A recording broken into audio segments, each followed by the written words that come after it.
It's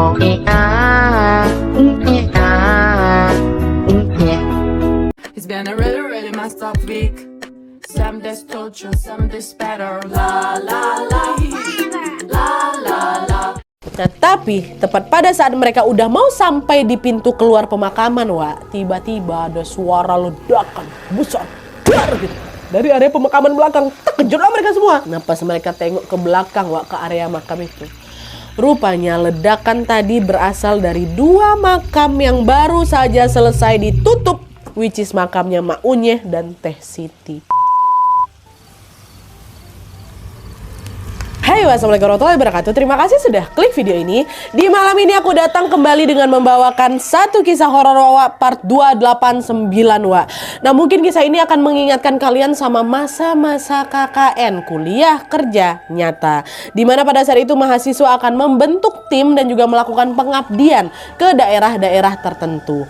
Tidak jarang kegiatan KKN ini bisa menorehkan cerita yang sangat membekas. Adalah itu cerita cinta lokasi, ya kan, cerita petualangan, bahkan hingga cerita mistis seperti yang dialami sama Wawak kita satu ini, Wak. Nah, jadi Wawak kita ini melakukan KKN di sebuah desa yang bisa dibilang lumayan terpelosok lah, Wak. Nah, di tengah kegiatan KKN-nya ini, dia dan teman-teman yang ngelihat ada serentetan kejadian horor yang menggegerkan masyarakat setempat pada masa itu. Nah, penasaran gimana kisah selengkapnya? Jadi tanpa berlama-lama kita langsung masuk aja ke ceritanya ya. Cekiran.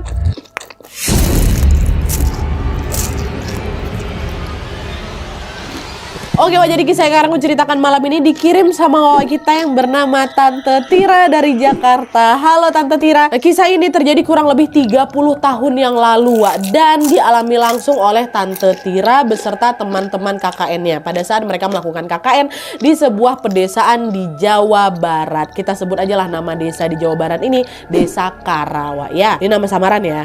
Dan juga tanpa mengurangi rasa hormat, supaya lebih mudah dalam penyebutan, kita sebut langsung namanya Tante Tira aja ya, Tira gitu. Nah, jadi, Wak, ceritanya sekitar pertengahan tahun 1994, Tira melaksanakan KKN bersama teman-teman satu timnya ke Desa Kara, Jawa Barat. Nah, di tim KKN ini, Wak, ada 16 orang yang berasal dari fakultas yang berbeda-beda. Masing-masing fakultas diwakili oleh 2-3 orang. Mereka pun berkumpul di sebuah terminal dan berangkat menggunakan bis selama 3-4 jam perjalanan menuju ke lokasi KKN tadi, yaitu ke Desa Kara. Setibanya di Desa Kara, mereka melakukan pembentukan kelompok dulu nih untuk pembagian tempat tinggal. Dan pada saat itu diputuskan kalau 7 anggota perempuan menempati rumah lama sekretaris desa yang baru saja dikosongkan seminggu sebelum tim KKN ini tiba dan disebut sebagai sekretariat, ya. Lalu terpaut jarak beberapa rumah dari sekretariat, Wak, anggota laki-laki yang berjumlah 9 orang atau sisanya menempati sebuah rumah besar di ujung desa yang lokasinya berbatasan dengan hutan. Nah, rumah itu terdiri dari satu ruang tengah, 3 kamar tidur, 1 dapur, dan juga 1 kamar mandi di bagian belakangnya. Di bagian teras rumah itu ada sebuah lincak atau kursi panjang yang terbuat dari bambu, kata Wawak. Pokoknya khas kali rumah pedesaan lah, Wak. Dan selanjutnya rumah ini disebut dengan base camp. Jarak antara base camp dengan rumah tetangga terdekat itu sekitar 100 meter. Jadi kalau misalnya mereka mau ngobrol, rapat, atau saat beraktivitas lainnya nggak akan ngeganggu tetangga di situ. Lumayan jauh lah jaraknya dengan tetangga terdekat. Nah, jadi di sini cewek-cewek tinggal di sekretariat, cowok-cowok tinggal di base camp, ya. Nah, pada saat itu, Wak, di tahun itu ya, kondisi jalanan di sekitar base camp, sekretariat, dan juga perkampungan ini belum sebagus sekarang katanya. Di sana rata-rata jalanan itu masih berupa tanah yang dipadatin atau dicor pakai semen tipis. Ditambah lagi listrik di daerah itu juga belum merata. Jadi masih banyak rumah-rumah yang penerangan yang masih menggunakan lampu teplok atau lampu minyak tanah tuh, Jadi pada saat malam tiba, kondisi desa tuh cukup gelap, Wak, katanya. Nah, untungnya sekretariat dan base camp yang ditinggali tim KKN Tira ini punya cukup penerangan dengan daya listrik yang seadanya, Wak. Jadi nggak gelap-gelap kali lah kaminat, kata gitu. Nah, adalah tuh. Setelah membagi tempat tinggal, Wak, Tira dan teman-temannya pun tentu menyempatkan diri untuk beramah tamah dengan warga setempat. Barulah di keesokan harinya mereka memulai menjalankan proker atau program kerja sesuai dengan apa yang memang sudah mereka rencanakan sebelumnya. Nah, selama hampir 1 bulan di sana, Wak, kegiatan KKN di Desa Kara ini berjalan dengan aman dan lancar. Dan by the way, Wak, di tahun-tahun itu KKN itu memang lama. Ada yang sampai 2 bulan, 3 bulan, 6 bulan kayak gitu. Ini baru berjalan 1 bulan, lancar-lancar aja mereka. Program kerjaan berjalan dengan baik, tidak ada kendala atau gangguan-gangguan tertentu pada saat mereka berada di desa Kara ini. Misal pun ada masalah ya palingan cuma masalah persoalan remeh aja Nadia, macam agenda proker yang ngaret, kesalahpahaman kecil antar teman dan sebagainya lah. Pokoknya masih biasa aja lah gitu. Hingga tibalah pada suatu malam Tira dan teman-temannya digegerkan dengan sebuah peristiwa yang membekas sekali di ingatan kami sampai detik ini. Nat, katanya. Gimana kita masuk ke peristiwa ya? Nah jadi pada suatu malam Tira ini lagi berada di base camp tempat cowok ya, bersama 10 teman-teman lainnya. Kita sebut aja namanya Reza, Miftah, Indra, Fajar, Gugun, Arif, Dika, Fitri, Hani dan juga Nina. Jadi total ada 11, sama si Wawa ada di base camp. 4 perempuan, 7 laki-laki. Terus 3 teman perempuan sisanya lagi izin balik ke rumahnya Terus 2 teman laki-lakinya sedang belanja bahan makanan di kota. Nah Tira dan 10 temannya ini pas lagi di base camp lagi melaksanakan rapat. Di rapat itu mereka mengevaluasi proker-proker yang sudah terlaksana dan juga membahas proker yang belum terlaksana. Pada saat itu mereka rapatnya di teras base camp dengan kondisi sudah mulai turun hujan. Dan makin lama hujannya makin lebat. Nah, nggak cuma hujan aja hujan itu juga sudah disertai gemuruh angin kencang dan sembaran petir. Akhirnya Tira sama kawan-kawannya memutuskan pindah ke ruang tengah. Gegara teras sudah mulai kena tempias tuh. Dah setelah mereka pindah ke ruang tengah, salah seorang teman laki-laki Tira yang bernama Miftah menawarkan diri untuk membuatkan kopi nih. Sekaligus juga dia mau pergi ke toilet, sama-sama di belakang ya kan. Weh kalian mau kopi nggak? Mau tolong ya gitu kan. Nah pergilah si Miftah nih ke belakang. Waktu ke belakang dia nggak bikin kopi dulu, dia ke toilet dulu, ke kamar mandi dulu, gara-gara ada kebelet kali. Nggak lama setelah si Miftah ini masuk kamar mandi, tiba-tiba dia dengar ada suara jeritan kencang kali dari luar base camp. Kayak gitu kan, terkejut si Miftah. Suara apa tuh? Dia pun mencoba mempertajam pendengarannya, tapi buang airnya belum kelar ya. Dia diam di kamar mandi. Suara apa tuh gitu kan? Tapi setelah jeritan yang pertama itu dia dengar, dia udah nggak dengar suara apa-apa lagi nih Cuma suara itu aja lah sekali. Abis itu sisanya dia dengar ya udah suara hujan, suara gemuruh petir kayak gitu kan. Nah waktu itu Miftah berasumsi, oh mungkin aku salah dengar kali ya. Nah dia lanjut lagi lah itu buang air kan.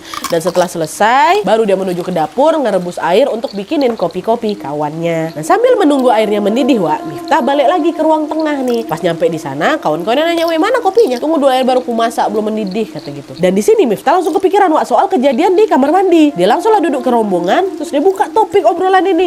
"Weh, tadi kalian ada dengar suara orang ngejerit gak sih? Suara kayak perempuan atau mirip anak-anak gitu," kata si Miftah kayak gitu. Nah, dengar pertanyaan si Miftah, seisi ruangan langsung pandang-pandangan dia. "Hah? Gak ada, dari tadi yang kami dengar cuma suara-suara kami aja sama suara hujan nih lah," kata mereka. Betul, memang kami gak dengar. Nah rumah tuh juga bukan besar-besar kali gitu loh ya, biasa lah rumahnya pas lah gitu. Cuman kami gak ada dengar suara jeritan. Nah udahnya karena tidak ada satupun yang dengar suara jeritan itu, dah Miftah pun gak ngelanjutin obrolannya. Oh berarti aku mungkin salah dengar kali tadi itu ya gitu. Nah dia memutuskan untuk melupakan kejadian itu dan lanjut lagi lah nih balik ke dapur bikinin kopi buat temen-temennya. Dah menjelang tengah malam, nih masih di hari itu ya, menjelang tengah malam rapat tim KKN mereka pun selesai. Tapi hujannya belum reda, malah makin deras lagi di situ. Nah kondisi inilah yang membuat si Tira sama teman-teman perempuan lainnya nggak bisa lah balik ke sekretariat atau tempat tinggal mereka kan. Jalanan becek, belumpur, licin, gelap pula, hujan, angin pula inilah kan. Akhirnya diputuskanlah mereka berempat yang cewek-cewek ini nginap di base camp, di tempat cowok-cowok. Di base camp itu kan ada 3 kamar kan Nah Tira sama kawan-kawan perempuan lainnya ini tidur di kamar kedua, jadi nggak nyampur sama cowok-cowok ya. Tidurlah mereka istirahat nih. Nah dah tuh, karena capek dan ngantuk kali mungkin Tira sama kawan-kawannya kecuali Fitri udah tertidur duluan nih. Tapi baru beberapa jam lagi tuh aku tertidur, nah Tira kebangun gegara dia keganggu sama suara ketokan yang entah dari mana suara itu. Tok tok tok kayak gitu. Nah ketukan itu terdengar sayup-sayup gitu kan. Tira dengar suara itu tapi dia nggak langsung buka mata. Dia cuma kebangun aja, suara ngetok gitu. Dah dia coba tidur lagi. Tapi baru dia mau tidur, suara ketokan itu makin keras lagi, tok tok tok tok tok tok tok gitu. Gak lama bunyi, suara dari pintu kebuka Terkejut si Tira, apa tuh? Dia langsung buka matanya, dia tolehlah ke arah pintu kamar. Nah remang-remang dia nengok ada seseorang yang berdiri di ambang pintu. Nah orangnya lagi macam ngobrol lirih sama orang lagi di luar pintu. Waktu dia tengok lagi sama si Tira kan, oh rupanya itu kawan ya, bukan macam-macam. Oh Fitri kan belum tidur kan. Fitri lagi ngomong sama orang, ditanyalah, ngapa Fit? Kenapa kok belum tidur gitu? Udah sih aku baru mau tidur tadi, tapi kebangun gara-gara ada yang ketok pintu katanya. Nah gak lama muncul orang dari balik pintu tuh, si Reza rupanya. Jadi lagi ngobrol depan itu si Fitri sama Reza. Terus satu Reza dan nongol kan si Tira udah bangun nih. Reza tiba-tiba ngomong kayak gini, Ra, kok bisa keluar bentar nggak? Penting katanya. Dia ngajak si Tira sama Fitri ngumpul dulu di ruang tengah buat ngobrolin sesuatu. Bangunlah aku Nadia sama si Fitri berdua aja nih. Nurut, ikutlah ke ruang tengah. Nah rupanya di sana udah ada seluruh anggota laki-laki semua ya ada situ terduduk ya kan. Dan wajah mereka serius sekali, serius sekali. Di situ aku udah ngerti ini pasti terjadi sesuatu nih gitu kan. Dah Tira ikut nimbrung kan duduk di situ. Terus Reza buka obrolan. Tira, Fit, kalian ingat nggak tadi kalau Miftah bilang dia dengar suara jeritan dari kamar mandi? Iya ingat aku. Ngapa rupanya? Nah tadi kami dengar juga suara itu lagi Wak. Gak cuma Miftah aja, kami semua dengar. Iya ya Ra, suara tuh macam dari arah rumah di ujung belakang base camp kita tuh. Ingin lu kali kami dengarnya macam ngerintih kali dia tuh. Ada lagi kawan laki-laki yang nimpalin kan. Nah denger itu Tira langsung ingat kalau memang Nadia di belakang base camp cowok itu ada sebuah kebun. Nah di ujung kebun itu ada rumah kecil.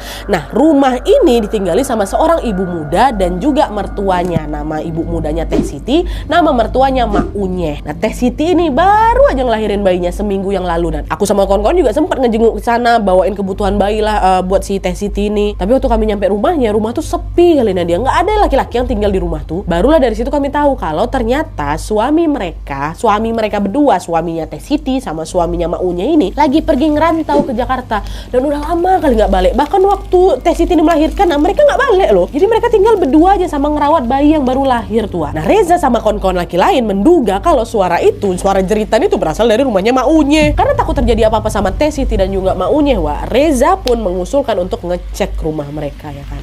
Nah pada saat itu diputuskan yang akan pergi ke sana Reza ditemani sama si Miftah yang pertama kali bikin kopi itu. Nah Miftah ini nemanin dia soalnya Miftah yang badannya paling kekar lah dia, paling gagah lah dia. Dan dia juga jago bela diri. Jadi kalau misalnya ada penjahat atau amin-amin ada apa-apa lah sejenisnya di rumahnya Mak Unye itu bisa dilawan sama si Miftah ya kan. Pergilah nih mereka berdua, Reza sama si Miftah. Ya weh, kalau pergi ngecek hati-hati ya gitu. Nah pada saat itu Reza sama Miftah membawa perlengkapan seadanya mereka bawa senter sama mereka bawa HT untuk memudahkan komunikasi. Karena waktu itu belum ada HP Nadia. Jadi komunikasi kami selama di sana ya memang pakai HT itulah. Waktu itu jam sudah menunjukkan pukul 12 malam. Reza sama Miftah memberanikan diri pergi ke rumahnya Mak Unyeh lewat pintu belakang ya kan. Sementara Tira sama kawan-kawan yang lainnya nunggulah itu dari dalam base camp. Suasana malam itu Nadia sunyi kali.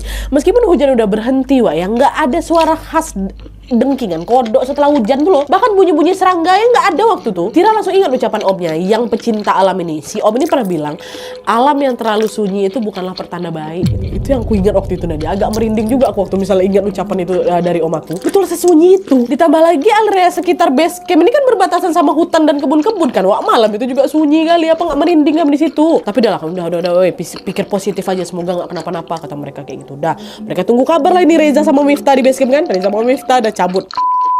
Dah tuh, setelah beberapa menit berlalu, mereka belum juga dapat kabar dari Reza sama Miftah. Makin khawatir lah orang-orang di base camp nih. Padahal jarak dari base camp sama rumah Mak Unye itu nggak begitu jauh kok. Nih ngapa mereka nggak ada kabar di HT ini? Terus ngapa juga mereka belum balik? Nah karena khawatir terjadi sesuatu sama mereka, Indra yang waktu itu ada di base camp memutuskan untuk duluan ngubungin Reza lewat HT itu. Mereka janjian nanti kau yang hubungin kami ya. Karena mereka nggak ada kabar, yang base camp inilah ngubungin si Reza Miftah. Waktu dihubungi nggak kesambung. Panggilan pertama, panggilan kedua juga belum ada jawaban. Waktu panggilan ketiga, kedengeran ada suara Reza dari seberang sana. Suaranya gemetar, Nat.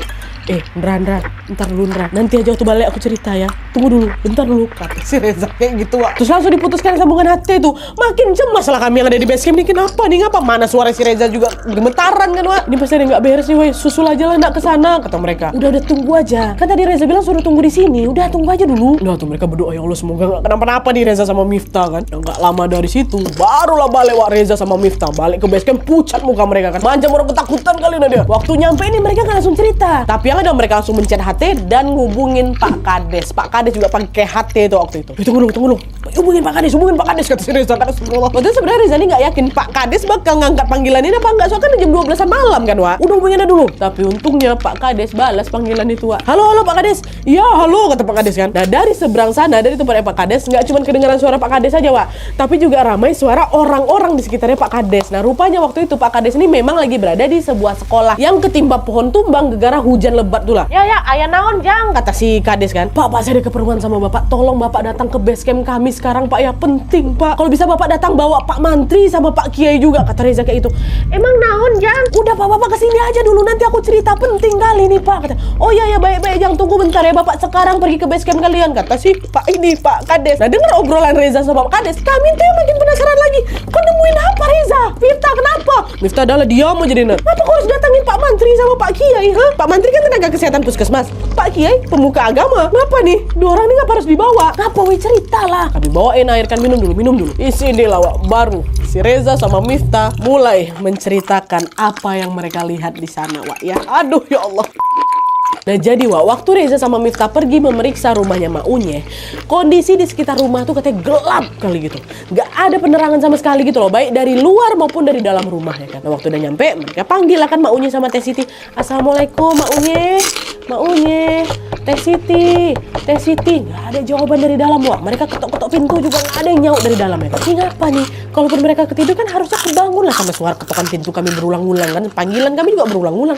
Oh gak temen bangun orang ini. Apalagi mereka punya bayi yang biasanya pasti lebih peka sama suara sekitar ya kan. Maksudnya tuh kami ketok-ketok bangun nih, nangis nih bayinya, ini kok enggak, sebatas suara dengkuran ringan orang tidurnya nggak dengar kami, kata si Reza Miftah.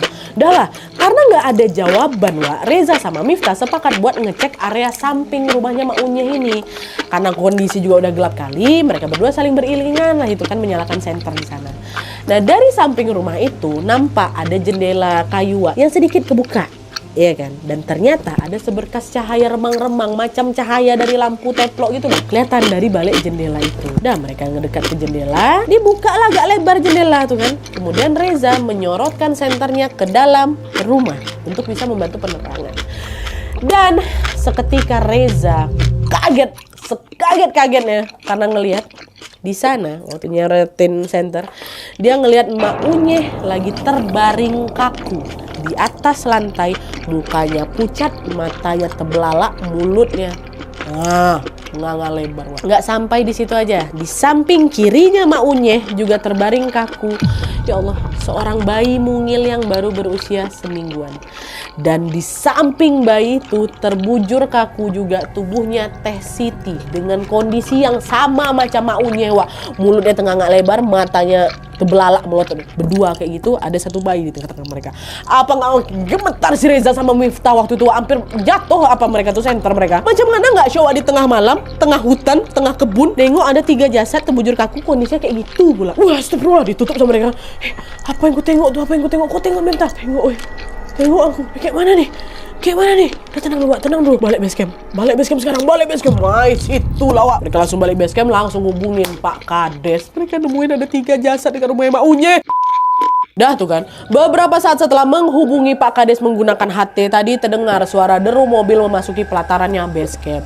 Dari dalam mobil munculan betul, ada Pak Kades, ada Pak Mantri sama Pak Kiai sama 2 orang macam hansip gitu lah Wak. 2 orang yang lagi ronda malam itu. Berlima mereka datang kan. Nah, singkat cerita di situ Reza langsung buka suara, Pak kami lihat ada 3 jasad di rumah Mak Unye, Teh Siti sama bayinya mati Pak. Hah serius kamu? Serius Pak, makanya lo Pak kita cek Pak. Lo Pak Kades sama semuanya langsung berlari kan ke rumahnya Mak Unye, ditemani sama Reza sama Miftah aja, nggak semuanya ikut dia. Reza Miftah yang balik lagi ke sana. Udah kalian tunggu di sini. Nah, sesampainya di rumah Mak Unye Wak, mereka langsung masuk lah itu ke dalam. Mereka juga nggak kalah kaget waktu nengok kondisi Mak Unye Teh Siti itu. Pak Mantri kan ada di situ kan, langsung lah diceknya Mak Unye, Teh Siti sama bayi yang belum dikasih nama ini, dan memang ketiganya sudah dipastikan meninggal dunia. Wak, meninggal mereka bertiga. Dan setelah Pak Mantri memeriksa kondisi jenazah mereka bertiga Wak, Pak Kades dan lainnya juga ikut memeriksa kondisi sekitar jenazah. Dan anehnya di sini Wak, waktu dicek lebih dekat lagi, kondisi di sekitar mereka ini bersih tuh loh, bersih, nggak ditemukan bercak darah, obat-obatan atau barang-barang yang bisa menyebabkan kematian gitu, nggak ada benda tajam, nggak ada racun, nggak, pokoknya rumah tuh pun juga rapi. Jadi memang bersih area tuh, cuman ada 3 jenazah aja di situ. Jadi macam mereka dipindahkan ke situ tuh loh Wak. Tapi nih, nggak lama setelah itu Pak Mantri menemukan ada tanda aneh di tubuh mereka Wak. Jadi di lengan kanannya Mak Unye ditemukan 2 tanda titik kecil warna merah. Nah, macam gigitan ular Wak. Ya, dan gak cuma Mak Unye, tubuhnya Teh Siti sama bayinya juga ditemukan tanda yang sama. Kalau Teh Siti di betis kirinya, kalau di bayi Wak di paha kanannya. Ya. Nah awalnya mereka mikir, oh mungkin Mak Unye, Teh Siti sama bayi ini meninggal gara-gara dipatok ular nih ya kan. Kayaknya bukan lah. saya malah lihat kayak kematian mereka ini disebabkan sesuatu yang nggak biasa. Coba kalian lihat, biasanya orang yang terpatok ular nggak kayak gini kondisinya. Mata mulut terbuka lebar kayak gini ha. Ini kayak ada sesuatu yang menyeramkan lah ini sebelum mereka meninggal, kata Pak Kiai kayak gitu.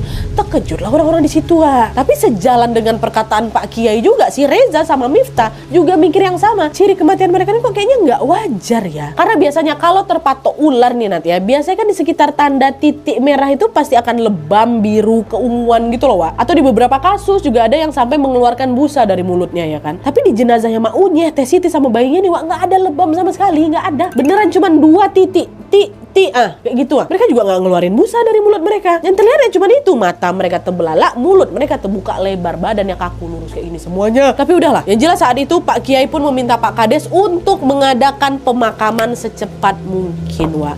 Awalnya Pak Kades nolak ya kan, Pak janganlah Pak, kita tunggu aja suami Mak Unyeh ini pulang dulu. Pak Kiai bilang, kamu mau tunggu sampai kapan? Suami mereka ini nggak akan pulang. Bapak tahu sendiri kan, anaknya lahir aja dia nggak pulang kok. Jangan ditunggu kelamaan, kasihan ini. Udah lebih baik segerakan aja pemakamannya, malam ini aja langsung, kata Pak Kiai kayak gitu Wak. Nah, dengan penjelasan dari Pak Kiai, Pak Kades pun setuju lah kalau pemakaman waktu itu akan dilaksanakan pada saat itu juga. Dan dia nggak tunggu pagi, bahkan nggak nunggu disemayamkan malam itu juga. Kasihan, tengah malam tuh mau dikubur. Entah apa pertimbangannya nanti, tapi yang jelas malam itu juga langsung adakan pemakaman right now, kata si Pak Kiai mungkin. Nah adalah karena akhirnya setelah memeriksa kondisi mereka bertiga, Mak Unyeh, Teh Siti dan bayinya, beberapa di antara mereka baliklah ini Wak ke base camp. Dan sesampainya di sana, 2 hansip tadi langsung membangunkan beberapa warga, lalu menyiapkan masjid dan juga menggali 2 lubang di pemakaman desa Wak. Nah, sembari itu Reza sama Miftah juga ceritalah itu apa yang terjadi sama rumahnya Mak Unyeh ke Tira dan kawan-kawan waktu mereka datang yang kedua ini kan. Nah mendengar cerita tentang kematian Mak Unyeh dan juga Teh Siti, mereka semua nih kawan-kawannya si Tira dan Tira juga langsung menyimpulkan kalau suara jeritan yang mereka dengar beberapa waktu yang lalu itu bisa jadi itu suaranya Mak Unyeh atau Teh Siti sebelum mereka meninggal. Suara itu berasal memang dari belakang, dan satu-satunya rumah yang terdekat yang ada dekat belakang ya rumah mereka. Wah, ada ketakutan lah itu, semua heboh semua ya kan. Nggak ada tuh yang berani ikut ke pemakaman, cuma beberapa aja Wak yang mau ikut ke pemakaman Tira. Wawak kita ini Reza, Miftah yang nemuin, terus ada Arif, Hani sama Gugun. Begini mereka berenam ke pemakaman itu. Udah lah tuh kan, malam itu sekitar jam 3-an, malam itu juga langsung dikebumikan. Setelah jenazahnya Mak Unyeh, Teh Siti dan juga bayinya ini dikafani, Tira dan teman-teman dan juga beberapa warga kampung pun datanglah ini ke pemakaman desa. Waktu itu nggak rame, dia cuma 20 orangan aja lah yang menghadiri pemakaman itu, termasuk Tira sama kawan-kawannya ya. Nah proses pemakaman berjalan lancar waktu itu. Makamnya Mak Unyeh ini tepat berada di samping makamnya Teh Siti yang dikuburkan bersama bayinya. Jadi mereka dikuburkan satu liang. Nah setelah pemakaman selesai, Tira dan kawan-kawan bersama warga-warga yang lain pun mulai meninggalkan area pemakaman ya kan. Mulai itu mundur. Nah tapi tepat pada saat mereka udah mau sampai di pintu keluar pemakaman Wak, tiba-tiba ada suara ledakan besar dari area pemakaman belakang. Terkejutlah mereka semua. Nah pas mereka tengok ke belakang Wak, ke area makam itu, rupanya ledakan tadi berasal dari 2 makam yang baru saja selesai ditutup, which is makamnya Mak Unyeh dan Teh Siti. Dari 2 makam tuh Nadia aduh merinding. Dari 2 makam itu macam muncul asap tipis gitu lah, asap tipis yang bergerak ke pintu kompleks pemakaman. Nampak tuh sama mereka, kan di area center terus ada macam asap. Terus tiba-tiba asapnya ngarah ke pintu, ngarah ke kami. Asap tuh bergerak-gerak, terus bentuknya Wak, bentuknya yang kami lihat Wak ya, macam ular. Macam ular yang melata gitu loh. Dan dalam sekejap mata asap tuh tiba-tiba hilang aja dalam kegelapan gelap. Oke. Jadi asap tuh nggak naik ke atas, dia ke bawah, tapi kelihatan kayak ngeliu ular gitu loh. Dan langsung menjadi-jadi. Astagfirullahaladzim, apa tuh? Nah Pak Kiai kan ada di sana. Pak Kiai bilang, udah tenang, ayo kita kumpul lagi ke area makamnya Mak Unyeh sama Teh Siti, kata mereka. Kumpulan lagi mereka nih. Nah coba digali, kata Ustaz. Meskipun pada takut mereka di situ Wak, mereka tetap menuruti perintahnya Pak Kiai. Digali lagi kan makamnya mereka, digali ulang. Penggalian makam dimulai dari makamnya Mak Unyeh dulu Wak. Digali. Nah setelah digali, Pak Kiai sendiri yang turun ke bawah dan mengambil 3 bilah kayu padung, katanya kayu yang menutupi lubang jenazah nih kan. Dan setelah itu Pak Kiai mengangkat tangan dan berdoa. Kelihatan tuh dia berdoa, nggak lama beliau berlutut. Beliau bungkukkan badannya sambil membuka kain kafannya Mak Unyeh pelan-pelan. Kan ada dibuka tadi, buka kain kafannya. Dan waktu dibuka Wak, ya Allah, betapa terkejutnya Pak Kiai dan juga warga yang ada di sana, termasuk aku Tira dan juga kawan-kawan ya. Waktu dibuka di dalam kain kafan itu nggak nampak tubuhnya Mak Unyeh, nggak ada Wak. Yang muncul malah batang pohon pisang batang pohon pisang. Shock lah mereka situ. Astagfirullahaladzim, kok batang pisang? Ada juga yang berlari tuh, dia ninggalin area pemakaman tuh. Wah, nggak betul. Baru mereka tinggal bentar. Pak Kiai cuma kasih isyarat tangan, tenang. Nah, Pak Kiai juga mengucap kan, dia doa lagi. Gak lama dia tutup kembali kain kafan Maunye, lalu minta orang untuk kembali menguburkan. Tenang, diam. Baca doa aja kata Pak Kiai. Udah, selanjutnya Pak Kiai beralih ke makamnya Teh Siti. Dan sama jenazah Teh Siti juga jadi batang pohon pisang. Apa nggak makin heran, makin takut kami di situ. Aku juga tengok dia batang pisang. Kok bisa jenazahnya Maunye sama Teh Siti berubah jadi batang pisang, ya Allah. Bayinya gimana? Waktu bayinya nggak dibuka sama Pak Kiai. Dan setelah Pak Kiai mengecek jenazah Teh Siti dan juga Maunye tadi, beliau meminta kembali penggali kubur untuk menutup kembali makam itu seperti semula. Tapi lagi-lagi Tira dikejutkan dengan kejadian tidak terduga, Wak. Pada saat itu dia dengar, si Tira pertama dengarnya, dia dengar ada derap langkah kuda dari arah belakang mereka. Ya kedengaran makin lama kok makin kencang gitu kan. Nah karena nggak yakin dengan apa yang dia dengar, Tira nolehlah ke arah Reza. Zah, kok dengar suara langkah kuda nggak, Wak? Iya, aku dengar, kata si Reza kayak gitu. Nah, seiring dengan suara langkah kuda itu, aura sekitar tuh makin gak enak lagi. Dan kami masih liatin orang balikin makam ya kan. Ya kok ada suara langkah kuda. Dan tepat pada saat si Tira berbisik sama si Reza, rupanya ada warga yang tiba-tiba teriak, Eta naon, katanya gitu. Sambil dia nunjuk ke arah pintu masuk pemakaman, Wak. Langsung lah nengok ke belakang lagi orang-orang kan. Dan ternyata mereka semua 20 orang ini Nadia, termasuk aku, waktu ngeliat ke arah pintu makam, mereka ngeliat apa? Ada bayangan 2 ekor kuda yang lagi berderap keluar makam ya, Wak ya. Dan kuda itu masing-masing dinaiki sama 2 orang. Nah di kuda yang terakhir kelihatan bayangan seorang perempuan lagi gendong bayi. Dia duduk di belakang, kelihatan bayangannya. Nah di situ orang menduga itu jangan-jangan Teh Siti sama bayinya tuh gitu. Dan bayangan kuda ini melesat cepat dan udah hilang kayak gitu aja di kegelapan malam itu. Astagfirullahaladzim. Apa nggak makin ketakutan kami di sana kan? Baru kali ini mereka nengok kejadian sehoror itu, Wak. Nah setelah melihat kejadian yang nggak masuk akal tadi, Pak Kiai langsung berpesan, sudah kalian jangan menambah-nambahi apa yang kalian lihat tadi dengan bumbu-bumbu cerita yang tidak perlu ya. Kalau bisa udah jangan dibicarakan lagi, cukup simpan saja di kepala kalian. Warga iyalah ngangguk aja itu kami kanan. Mereka pun kembali menyelesaikan penimbunan tanah makamnya Pak Maunye dan Teh Siti. Lalu udah selesai baru berjalan keluar makam. Rame tuh, gak ada yang berani misahkan diri. Jalan berdempet-dempet kami tuh dia. Baca-baca doa aja kata Pak Pak Kiai. Nah barulah balik ke rumah masing-masing. Nah terus, Wak, beberapa waktu setelahnya beredarlah kabar kalau Maunye, Teh Siti dan juga bayinya ini diduga menjadi tumbal pesugihan yang dilakukan oleh suami mereka berdua. Dan setelah kematian Maunye sama Teh Siti, Wak, mereka berdua dia juga nggak pernah balik lagi muncul di desa Karatu. Nggak pernah balik. Entah mereka masih hidup atau udah meninggal, warga pun nggak ada yang tahu. Nah, rumah itu pun terbengkalai katanya kayak gitu. Jadi tumbal pesugihan 2 laki-laki ini. Wallahualam lah tapi ya, Wak ya. Oke, Wak, jadi itu tadi kisah horor yang dialami Wawak kita atau Tante Tira dan juga teman-teman KKN-nya. Meskipun udah lewat 30 tahun yang lalu, Nadia ya kejadian ini masih membekas sekali di ingatan Tante, kata. Bahkan di setiap reunian setelah kelulusan, mereka tidak luput buat ngebahas kejadian Maunye ini, Wak. Dan lagi-lagi dari kisah ini kita seolah diingatkan untuk selalu berhati-hati dimanapun kita berada.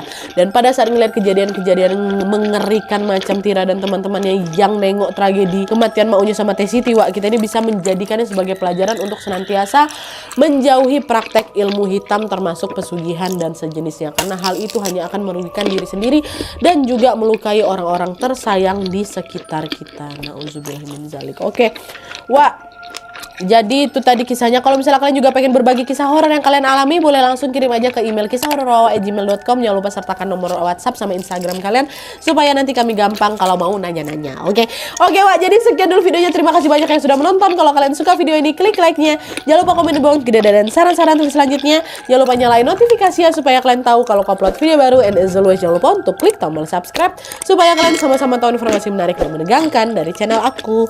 See you next video, Wak. Bye.